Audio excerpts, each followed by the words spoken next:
"Ma'am, the distinguished visitor spectator area is back behind the yellow line," the staff sergeant said, his voice a practiced blend of authority and strained helpfulness. He stepped directly into her path, a solid wall of starched uniform and youthful certainty. "We need to keep this firing line clear for the active duty personnel." Lillian Grant didn't move. She stood beside the long, formidable rifle resting on its bipod, her fingers loosely curled around the stock. The weapon, an M82 Barrett, 50 caliber, was a brutalist piece of engineering, all hard angles and matte black purpose. It seemed a stark, almost violent contrast to the woman beside it.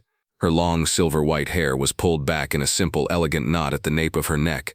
She wore a bright red tweed jacket, the kind you might see at a university lecture, not on a dusty Army rifle range at Fort Liberty. Her hands, resting near the trigger guard, were weathered, the skin thin over the knuckles and marked with the faint brown spots of age. She simply looked at the young NCO. Her eyes, a pale, clear blue, held his gaze without challenge, without anger, merely with a quiet, unblinking steadiness. It was a stillness honed over decades, a placid surface over an ocean of experience. "I'm in the right place, Sergeant," she said. Her voice was calm, lower than he expected, and carried easily over the gusting wind without any need for volume. The staff sergeant's professional smile tightened. His name tape read Davies. He glanced from her face to the massive rifle, then back again, his expression a cocktail of confusion and annoyance. He was in charge of this range for the annual command showcase, and a civilian, an old woman at that, handling a multi-thousand-dollar anti-material rifle was a problem he didn't need. "With all due respect, ma'am," he began, shifting his weight, "this is a restricted area. The M82 is not a museum piece. We can't have unauthorized civilians handling the equipment." He gestured vaguely toward a set of bleachers 200 yards away where a few spouses and local dignitaries were gathered. "I can have one of my soldiers escort you over to the proper viewing section." Lillian's hand shifted slightly, her thumb tracing the familiar curve of the pistol grip. "My credentials are in order." They were checked at the gate, and again at range control. Davies's patience was visibly fraying. He saw an elderly woman in a conspicuously civilian jacket who seemed confused, or worse, stubborn. He didn't see the posture, straight as a parade ground flagpole despite the slight stoop of her shoulders. He didn't see the economy of her movement, the way her body was perfectly balanced, feet planted, ready to absorb the cannon-like recoil of the weapon beside her. He saw gray hair and wrinkles, not a lifetime of discipline etched into muscle memory. "Ma'am, I'm the range safety officer. What credentials could you possibly have that authorize you to be on my firing line?" He made a show of looking at her red jacket. "You're not in uniform. You're not on the roster for today's demonstration, so I'm going to have to ask you again to please step back behind the line." A few of the younger soldiers on the line prepping their own weapons had started to notice the quiet confrontation. They watched with furtive curiosity. An old woman in a tweed coat being told off by the range NCO was more interesting than checking their windage charts for the 10th time. Lillian reached into the pocket of her slacks and produced a laminated ID card. It was a standard-issue Department of the Army civilian contractor card. Davies took it, his skepticism barely concealed. He scanned the name, Lillian Grant. The photo was a decade old, the face fuller, the hair still retaining streaks of dark brown, but the eyes were the same, unwavering. "A contractor ID," Davies said, handing it back with a dismissive flick of his wrist. "That lets you on post, ma'am. It doesn't let you handle a crew-served weapon. You need a range card, a qualification record, a letter of authorization." He was ticking off the regulations on his fingers now, his voice rising with the self-assurance of someone who lived and breathed the rulebook. "It's in the system, Sergeant. Under my DOD ID number," Lillian said, her tone still maddeningly even. Davies scoffed, a short, sharp burst of air. "Ma'am, our system is for active personnel. I can't just look up civilian records from 20 years ago." He gestured to her face, a clumsy, instantly regrettable move. "No offense, but you look like you've been retired for a long time. The qualifications expire." The insult, a casual slice of ageism, hung in the air. Lillian's expression didn't change, but a profound stillness settled over her. She seemed to draw into herself, a fortress of calm against his rising tide of frustration. He had crossed a line, moving from procedural diligence to personal dismissal. He pressed his advantage, seeing her silence as acquiescence. "Look, I don't want to embarrass you. Let's just call it a misunderstanding. Why don't you go enjoy the static displays? They have a C-130 open for tours over by the airfield." He took a step closer, intending to gently but firmly guide her away from the rifle, His eyes fell on a small, tarnished object pinned to the lapel of her red jacket. It was barely an inch long, a piece of dark, worn silver shaped like a curved tusk or tooth. It was simple, unadorned, and looked ancient. It was nothing like the gleaming, colorful insignia common in the modern army. "And what's that supposed to be?" he asked, his tone dripping with condescension. "Some kind of souvenir?" Lillian's fingers went to the pin, her touch as light as a breath. The world around her didn't so much fade as it was replaced, for a single searing heartbeat. The scent of pine and Georgia dust was gone, replaced by the smell of pulverized concrete, diesel fumes, and something metallic like old blood in the blistering heat of Ramadi. The bright blue sky overhead became a dome of hazy, sun-bleached white. The crisp pop-pop-pop of distant M4s was replaced by the deafening, gut-punching roar of a .50 caliber firing from inside a small, shattered room. She felt the phantom weight of her body armor, the grit of sand under her eyelids, the voice of her spotter, a young sergeant named Casey, whispering in her ear. 300 meters. Rooftop, second from the left. Wind is negligible. Send it. Her finger tightened on a trigger just like the one she was touching now. The memory was gone as quickly as it came, a flash echo of a life he could never comprehend.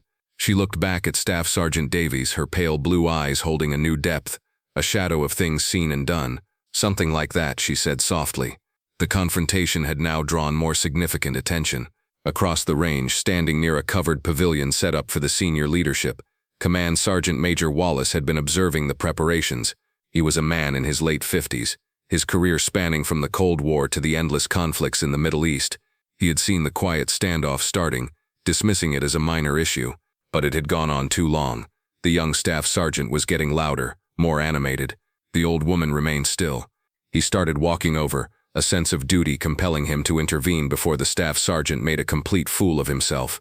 He was still 50 yards away when he heard the name, carried on a gust of wind. "Have to check the system, Miss Grant." Wallace froze mid-stride. Grant. The name struck a chord deep in his memory. A name spoken with a mixture of reverence and fear in hushed tents and smoky NCO clubs 20 years ago. A ghost story. A legend. He squinted, trying to get a better look at her. The long gray hair, the civilian jacket. It couldn't be. Then he saw the M82, and it all clicked into place with the force of a physical blow.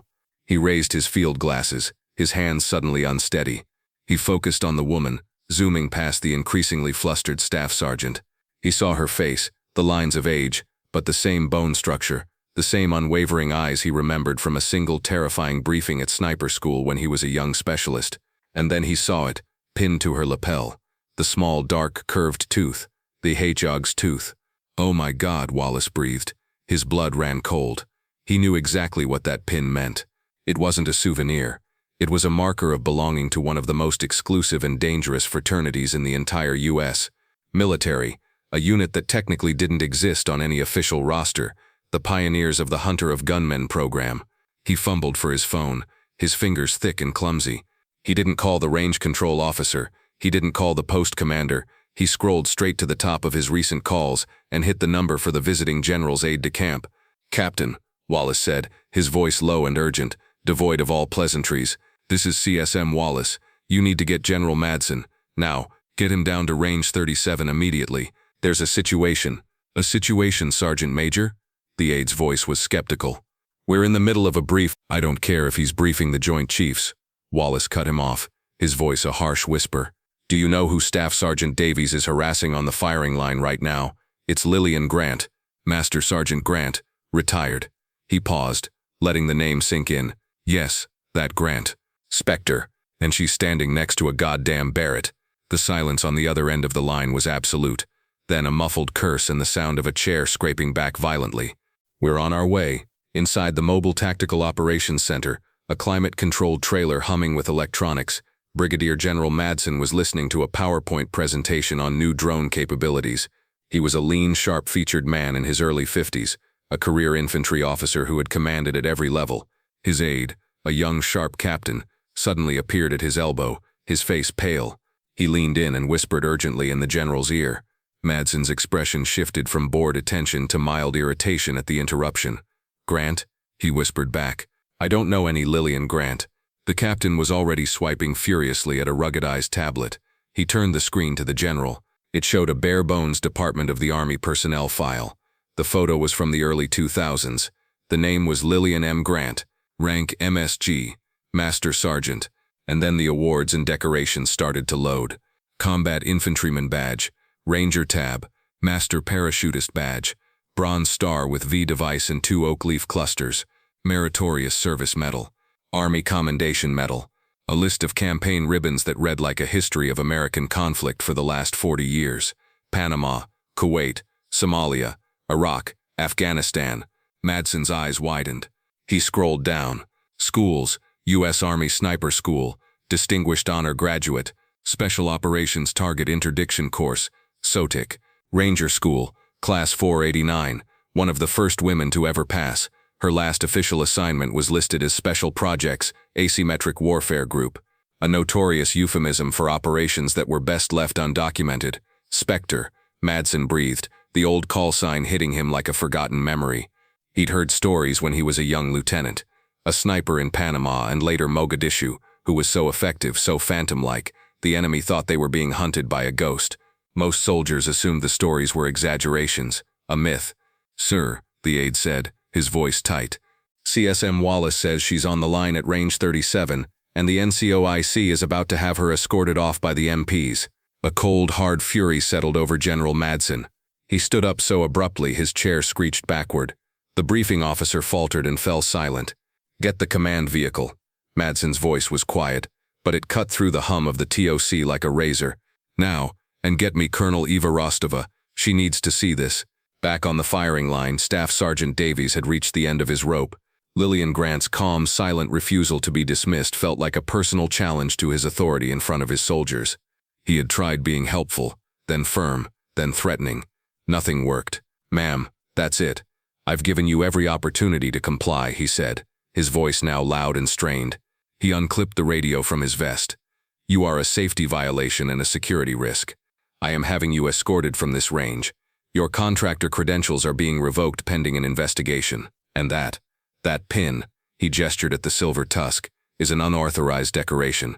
For all I know, it's fraudulent." The accusation of fraud, of stolen valor, was the ultimate insult. Yet Lillian's expression remained a placid mask, though the blue of her eyes seemed to chill by several degrees. "I think you should put the radio down, Sergeant," she advised, her voice still quiet. "You think you can tell me what to do on my range?" Davies laughed, a harsh, humorless sound. He raised the radio to his mouth. "Watch post 4. This is range 37. I need MP assistance for a civilian removal." He never finished the transmission. A sudden sharp crunch of tires on gravel silenced him. A convoy of 3 black government Suburbans and a lead Humvee screeched to a halt just yards behind the firing line, kicking up a cloud of red dust. Doors flew open with practiced urgency. General Madsen emerged from the lead vehicle, his face a thunderous mask. He was followed by CSM Wallace, his aide, and a full-bird colonel, a sharp, intelligent-looking woman with a command presence that radiated authority. They moved with a singular, focused purpose, their boots barely making a sound on the hard-packed earth. The entire range went dead silent. Soldiers snapped to attention. The background chatter, the wind, everything seemed to hold its breath. Davies froze, his hand still holding the radio, his mouth agape. His world had just been turned upside down. A 1-star general and his entire command team had just descended upon his range like a thunderbolt from a clear sky. General Madsen strode past Davies as if he were a piece of furniture. He didn't look at him, didn't acknowledge his existence. His eyes were locked on Lillian. He stopped directly in front of her, his polished boots inches from her sensible leather shoes. The contrast was startling. The towering, decorated general in his crisp duty uniform and the small, gray-haired woman in her bright red jacket. Then, General Madsen's back went ramrod straight. He raised his hand in a salute so sharp, so precise, it could have cracked glass. It was a gesture of profound, unadulterated respect. "Master Sergeant Grant." His voice boomed across the silent range, clear and powerful. "It is an honor to see you again, ma'am." Lillian, for the first time, allowed a flicker of a smile to touch her lips. She gave a slight, acknowledging nod. "General, it's been a long time." Madsen held the salute for a moment longer before dropping his hand. He then turned, slowly, to face the assembled crowd of wide-eyed soldiers and the utterly petrified Staff Sergeant Davies. "For those of you who don't know who this soldier is," Madsen began, his voice taking on the cadence of a formal citation, "allow me to educate you. You are in the presence of a living legend." He pointed a finger not at Lillian, but at the Ranger tab insignia on his own uniform. I was a brand new lieutenant when I went through Ranger school. Master Sergeant Grant, then a staff sergeant, had already been through it. She was one of the very first women to earn this tab, and she did it without any modified standards, without any exceptions. She outran, outmarched, and outshot half her class. He paused, letting the information settle. The younger soldiers exchanged glances of disbelief. When this nation went into Panama, she was there. When a Black Hawk went down in Mogadishu, she was part of the security element at the crash site, holding the perimeter. She served in Desert Storm, Bosnia, and when the global war on terror began, she volunteered for back-to-back tours in both Iraq and Afghanistan. His gaze swept over the crowd, finally landing on the M82 rifle. She wasn't a cook, she wasn't a clerk. She was a sniper. She was one of the founding members of an elite target interdiction unit that hunted high-value targets when many of you were still in grade school. Her call sign was Spectre. The enemy was so terrified of her they thought she was a ghost. She has more confirmed, long-range engagements with this very weapon system than anyone on this post. She probably wrote the doctrine you studied to qualify with it. He then walked over and pointed directly at the small silver tusk on Lillian's jacket. And this pin, he said, his voice dropping with reverence, is not a souvenir. It's a hog's tooth. It was given to graduates of one of the most demanding sniper courses ever conceived. It signifies that the person wearing it is a hunter of gunmen, a master of their craft. It is rarer than a Medal of Honor. He turned his full, wrathful attention to Staff Sergeant Davies, who looked as if he might faint. The general's voice became quiet, dangerously so. "Sergeant," Madsen said, each word a chip of ice, "you stand on a range that exists because of the service and sacrifice of soldiers like Master Sergeant Grant. Your duty as an NCO is to enforce standards, yes, but it is also to see the soldier, not just the uniform. Your bias, your assumption that an older woman couldn't possibly be one of the most accomplished soldiers in this army's history, has led you to disgrace yourself, your rank, and this installation. You failed to verify. You failed to respect. You failed, Sergeant." The silence that followed was heavy and suffocating. Lillian finally spoke, her voice cutting through the tension. "General, with all due respect." All eyes snapped to her. The sergeant was attempting to enforce safety standards. His approach was flawed, but his intent was not. She looked directly at Davies, her expression not one of anger, but of something akin to disappointment. "The standards are the only thing that matters, Sergeant Davies. They are what keep us alive. They must be applied fairly, to everyone, regardless of their gender or their age. My hair is gray, yes, but my eyes still work. Experience doesn't expire with youth. It's earned.